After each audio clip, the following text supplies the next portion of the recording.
നമസ്കാരം. ഞാൻ കമറുദ്ദീൻ എന്ന കമാലുദ്ദീൻ നെന്മാറയിൽ നിന്നാണ് സംസാരിക്കുന്നത്.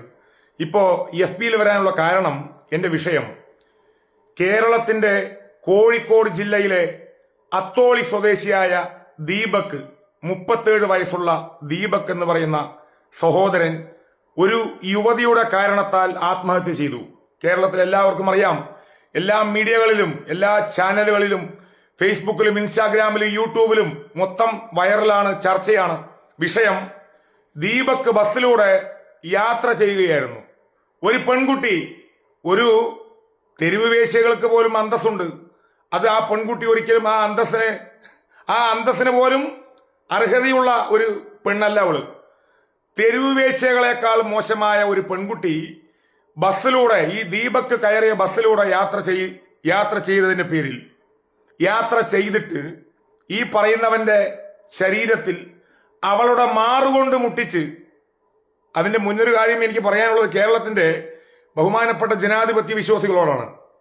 കേരളത്തിൽ മാറുമറയ്ക്കൽ സമരത്തിന് നേതൃത്വം കൊടുത്ത ഒരു കാലഘട്ടം കേരളത്തിൽ കടന്നുപോയിട്ടുണ്ട്. അത് ലോകം കണ്ടതാണ്, ലോകം ചർച്ച ചെയ്യപ്പെട്ടതാണ്. ആ പുണ്യമാക്കപ്പെട്ട കേരളത്തിൽ മാറുമുട്ടിക്കൽ സമരം നടത്തിക്കൊണ്ടിരിക്കുകയാണ് കേരളത്തിലെ ചില തെരുവ് വേശ്യകളെക്കാൾ മോശമായ ചില യുവതികൾ. ബസ്സിനകത്ത് പുരുഷന്മാർക്കെതിരെ കേരളത്തിനകത്ത് ഓടുന്ന ബസ്സിനകത്ത് കയറി തെരുവ് വേശ്യകളെക്കാൾ മോശമായ ചില സ്ത്രീകൾ പുരുഷന്മാരുടെ ശരീരത്തിൽ മാറുമുട്ടിക്കൽ സമരത്തിന് നേതൃത്വം കൊടുക്കുക. ഇത് കേരളം നിരന്തരമായി കുറെ കാലമായി കണ്ടുകൊണ്ടിരിക്കുന്ന കാഴ്ചയാണ്. ഈ സ്ത്രീകൾ, ചില സ്ത്രീകൾക്ക് പവിത്രതയുണ്ട്. സ്ത്രീകൾ അമ്മയാണ്, ഞാൻ മുന്നേ പറയുന്നത് പോലെ പെങ്ങളാണ്, എല്ലാമാണ്. അതൊക്കെ ഒരു ഭാഗത്ത് പിരിക്കട്ടെ. ഇപ്പൊ ആ പവിത്രത ഇവൾക്ക് ഞാൻ ഒരിക്കലും കൊടുക്കാൻ ആഗ്രഹിക്കുന്നില്ല. ഈ മാറുകൊണ്ട് ഒരു പുരുഷന്റെ ശരീരത്തിൽ നിരന്തരം മുട്ടിച്ചുകൊണ്ടിരിക്കുന്ന കാഴ്ചയാണ് സോഷ്യൽ മീഡിയയിൽ കണ്ടത്. മനസ്സിലായില്ലേ? അവനെ ഫേസ്ബുക്കിലിട്ട്, ഈ ഇൻസ്റ്റാഗ്രാം പോലെയുള്ള പ്ലാറ്റ്ഫോമുകളിലിട്ട് അപമാനിച്ചു. ഈ പറയുന്ന ദീപക് എന്ന് പറയുന്ന ചെറുപ്പക്കാരനായ, സ്വന്തം വീട്ടിലെ അത്താണിയായ, അടിത്തറയായ, അസ്ഥിവാരമായ ആ പാവം പിടിച്ച സഹോദരൻ മനം നൊന്ത് ആത്മഹത്യ ചെയ്തു. ഇതിന്റെ കാരണം ആരാണ്?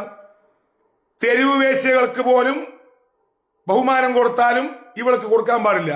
ഈ പെണ്ണ് ഇൻസ്റ്റാഗ്രാമിലും ഈ പറയുന്ന ഫേസ്ബുക്കിലും സോഷ്യൽ മീഡിയ പ്ലാറ്റ്ഫോമുകളിൽ ലൈക്കും കമന്റും ഷെയറും കിട്ടാൻ, റീച്ചിന് വേണ്ടി ഇതുപോലെയുള്ള കൂട്ടിക്കൊടുപ്പ് നടത്തുമ്പോ ഇവൾക്കെതിരെ എന്ത് നിയമമാണ് കേരളത്തിന്റെ അല്ലെങ്കിൽ രാജ്യത്തിന്റെ ഈ പറയുന്ന സംവിധാനങ്ങൾ എടുക്കുക? എന്ത് നിയമമാണ് എടുക്കാനുള്ള നിയമമുണ്ടോ?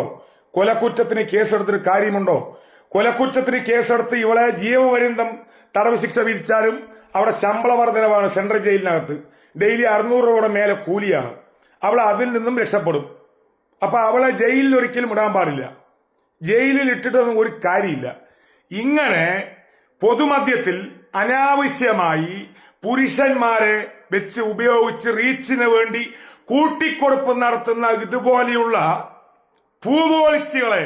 പൂവോളിച്ചുകൾക്കെതിരെ ശക്തമായ നിയമ നടപടി. എന്ത് നിയമമാണെന്ന് എന്റെ അഭിപ്രായത്തിൽ ഞാൻ പറയാം. നല്ല ഒന്നാം തരം EM കാച്ചി ഒഴിക്കുക, അതാണ് നിയമം. EM കാച്ചി ഒഴിക്കാൻ നിയമമില്ലാത്തത് കൊണ്ട് അത് കേരളത്തിന്റെ ബഹുമാനപ്പെട്ട സർക്കാരുകൾക്കൊന്നും അത് ചെയ്യാൻ കഴിയില്ല. അപ്പൊ അതിന് കേന്ദ്രത്തിൽ നിന്നും വരണം, പാർലമെന്റിൽ നിന്നും നിയമം പാസ്സാകണം.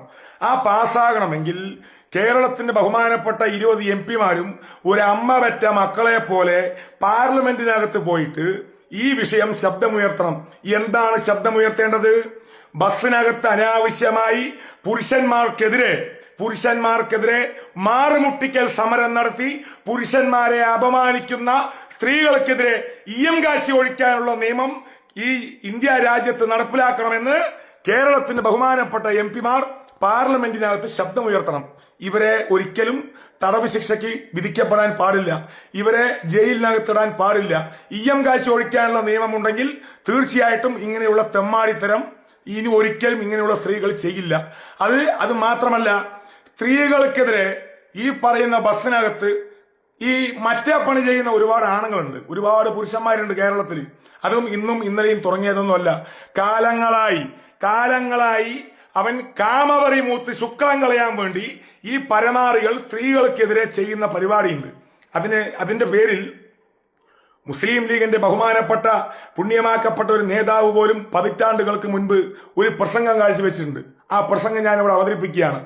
ബസ്സിൽ കയറി യാത്ര ചെയ്ത പെണ്ണിന്റെ സാരിയിലെ ദ്രാവകം രാസപരിശോധനയ്ക്ക് അയക്കുന്ന നാണം കെട്ട കാട്ടുനീതിയുടെ ഘടികാരത്തിന്റെ സൂചി തിരികെ പിടിക്കുന്ന പാതൃക ലോകത്തിന്റെ മുമ്പിൽ പെണ്ണിന്റെ വ്യക്തിത്വം ഉയർത്താൻ, പെങ്ങന്മാരുടെ കണ്ണീരൊപ്പാൻ ഒരു പുതിയ ശക്തി ഉയർത്തെഴുന്നേൽക്കേണ്ടി വന്നിരിക്കുന്നു. അതുകൊണ്ട് പെങ്ങളെ നീ ഒരു അഗ്നിഗോളമാവുക, പെങ്ങളെ നീ ഒരു ശക്തി എന്താ പറയാ ശക്തി വിശേഷമായി മാറുക. ഈ പെങ്ങൾ മൊലിയും കാട്ടി അഗ്നിഗോളമാക്കി മൊത്തം കേരളത്തെ നശിപ്പിച്ചു. പെങ്ങൾ അഗ്നിഗോളമായത് വേറെ തരത്തിലാണ്. സാധാരണ ഒരു നീതിക്ക് വേണ്ടിയിട്ടല്ല ഈ പെണ്ണ് അഗ്നിഗോളമായത്. ഈ പെണ്ണിന്റെ ഇവള് റീച്ച് ആവാൻ വേണ്ടി ഇവളുടെ സാമാനം മുട്ടിച്ച് അഗ്നിഗോളമാക്കി ഒരുത്തനെ കൊലയ്ക്ക് കൊടുത്തു. അപ്പോ ഇതേപോലെ ചെയ്യുന്ന ആണുങ്ങളുണ്ടല്ലോ, ആ ആണുങ്ങളെ വന്ധീകരിക്കാനും ഇതുപോലെ ചെയ്യുന്ന പെണ്ണുങ്ങളെ ഈയം കാശി ഒഴിക്കാനുള്ള നിയമം രാജ്യത്ത് നടപ്പിലാക്കാത്ത കാലത്തോളം ഇത് തുടരും. ഒരു സംശയം വേണ്ട. കേരളത്തിന്റെ പിണറായി വിജയന്റെ സർക്കാരിനോ കേരളത്തിന്റെ DGPക്കോ വനിതാ കമ്മീഷനോ ഏത് കോടതിക്കും ഒരു മുടിയും ചെയ്യാൻ പറ്റില്ല. ഇവൾക്കെതിരെ ഉള്ളത് ഓപ്പണായിട്ട് പറയാ. താൽക്കാലികം ഒരു പെറ്റി കേസ് ജസ്റ്റ് എന്തെങ്കിലും കാട്ടിക്കൂട്ടി വിടും. ഇവളെ ഒന്നും ചെയ്യാനുള്ള നിയമമില്ല. ഈ നിയമം പാർലമെന്റിൽ നിന്ന് വരണം. ഈ അങ്കാശി ഒഴിക്കാനും ഇതേപോലുള്ള ആണുങ്ങളെ വന്ധീകരിക്കാനും ഉള്ള നിയമം പാർലമെന്റിൽ വന്നാൽ, പ്രാബല്യത്തിലായാൽ അത് മുൻകാല പ്രാബല്യത്തോടെ നടപ്പിലാക്കണം. ഇങ്ങനെയുള്ള നിയമം പ്രാബല്യത്തിൽ കൊണ്ടുവന്ന്, ഇയങ്കാശി ഒഴിക്കൽ നിയമം പ്രാബല്യത്തിൽ കൊണ്ടുവന്ന് മുൻകാല പ്രാബല്യത്തോടെ നടപ്പിലാക്കണം. അത് നടപ്പിലാക്കേണ്ട ആദ്യം കഴിഞ്ഞ മാസം ഡിസംബർ മാസം ഒരു പെണ്ണ് ഈ മുടി ഫ്രണ്ടിലിട്ട് മാസ്ക് ഇട്ട് പാവപ്പെട്ട ഒരുത്തനെ അപമാനിച്ചു വിട്ടില്ലേ, അവൾക്കെതിരെ ആദ്യം ചെയ്യണം ഇയങ്കാശി ഒഴിക്കൽ. അവളിൽ നിന്നും തുടങ്ങണം. കേരളത്തിൽ കാണട്ടെ ലോകം മൊത്തം, എന്നിട്ട് മാതൃകയാവണം എന്നാണ് എനിക്ക് പറയാനുള്ളത്. പിന്നെ വല്ല ഉദ്ദേശങ്ങൾ വല്ലതും ഉണ്ടെങ്കിൽ, ഈ പെണ്ണിന് അവകാശപ്പെട്ട സ്വത്തുക്കളോ വല്ലതും ഉണ്ടെങ്കിൽ ആ പെണ്ണിന്റെ സ്വത്ത് കണ്ടുകെട്ടി ആത്മഹത്യ ചെയ്ത ആ യുവാവിന്റെ വീട്ടുകാർക്ക് ധർമ്മമായിട്ട് കൊടുക്കണം. ധർമ്മമായിട്ട് അതാണ് ചെയ്യേണ്ടത്. ഇവളുടെ വീട്ടുകാരോട്, ഇവളുടെ അമ്മയോടും അച്ഛനോടും പറയേണ്ടുന്ന കാര്യം, പിന്നെ ഒരു പരിധിവരെ വളർത്തു ദോഷമുണ്ട്.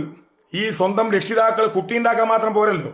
കുട്ടി ഉണ്ടാക്കിയൊന്നും രക്ഷിതാക്കളാവില്ല. സുഹൃത്തുക്കളെ, മാതാപിതാക്കളെ, നല്ലപോലെ മക്കളെ അഡ്വൈസ് ചെയ്യണം, നല്ലപോലെ പരിപാലിക്കണം, നല്ല ഉപദേശം കൊടുക്കണം.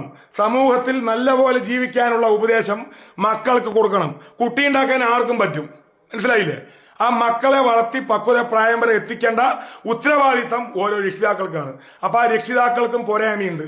ഇവളുടെയൊക്കെ അമ്മ ഇവളെ പ്രസവിച്ചതാണോ അതോ കക്കൂസി പോയപ്പോ തൂറുമ്പോ വീണപ്പോ അങ്ങനെ പോന്നതാണോ എന്ന് ഇവളുടെ അമ്മയും ലോകത്തോട് വെളിപ്പെടുത്തട്ടെ എന്ന് പറഞ്ഞുകൊണ്ട് നിവൃത്തിയൊന്നുമില്ല. ഇതിന്റെ പേരിൽ എന്ത് വന്നാലും വിഷയമില്ല.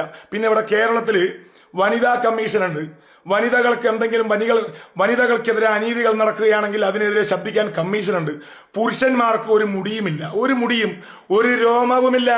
ഇവിടെ ഇമെയിൽ അയച്ചാൽ പരാതി കൊടുക്കുന്ന, ഇമെയിലൂടെ പരാതി കൊടുത്താൽ ജയിലിലിടുന്ന കാലഘട്ടമാണ്.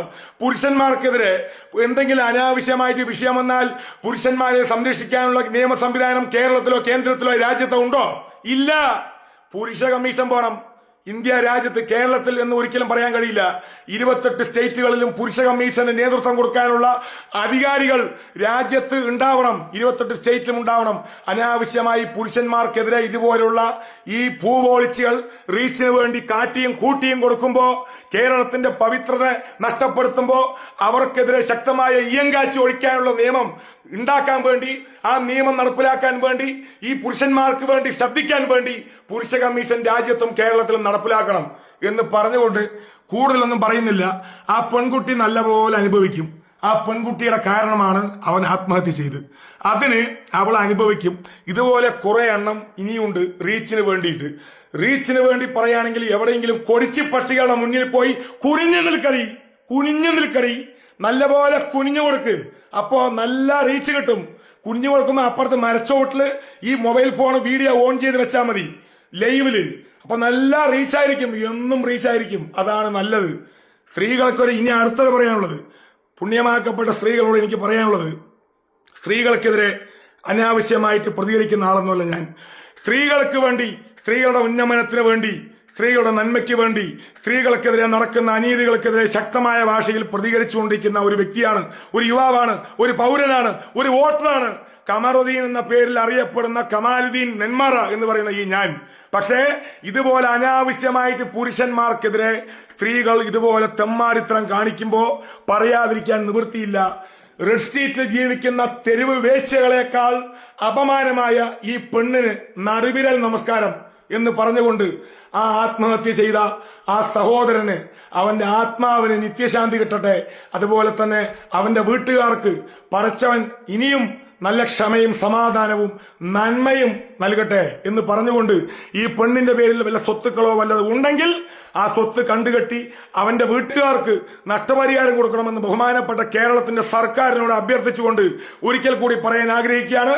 കേരളത്തിലെ 20 MP-മാരും കേന്ദ്രത്ത് പാർലമെന്റിനകത്ത് പോയിട്ട് ബസ്സിൽ ജാക്കി വെക്കുന്ന ആണുങ്ങളുടെ വന്ധീകരിക്കാനും ബസ്സിൽ വെച്ച് പാവപ്പെട്ട യുവാക്കളുടെ മേൽ അനാവശ്യമായി മാറുകൊണ്ട് മുട്ടിച്ച് പവിത്രമായ മാറ്, ആ മാറിന് പവിത്രതയുണ്ട്, ആ പവിത്രമായ മാറിനെ മറ്റുള്ളവന്റെ ശരീരത്തിൽ മുട്ടിച്ചുകൊണ്ട് റീച്ച് ഉണ്ടാക്കുന്ന ഇതുപോലെയുള്ള പൂവോളിച്ചുകളുടെ അവിടെ ഈയം കാച്ചി ഒഴിക്കാനുള്ള നിയമം നടപ്പിലാക്കാനുള്ള സാഹചര്യം കേരളത്തിന് ബഹുമാനപ്പെട്ട MP-മാർ നടപ്പിലാക്കണമെന്ന് ബഹുമാനപ്പെട്ട കേരളത്തിന്റെ MP-മാരോടും ബഹുമാനപ്പെട്ട കേരളത്തിന്റെ സർക്കാരുകളോടും രാജ്യത്തിന്റെ സർക്കാരുകളോടും അഭ്യർത്ഥിച്ചുകൊണ്ട് ഞാൻ നിർത്തുന്നു.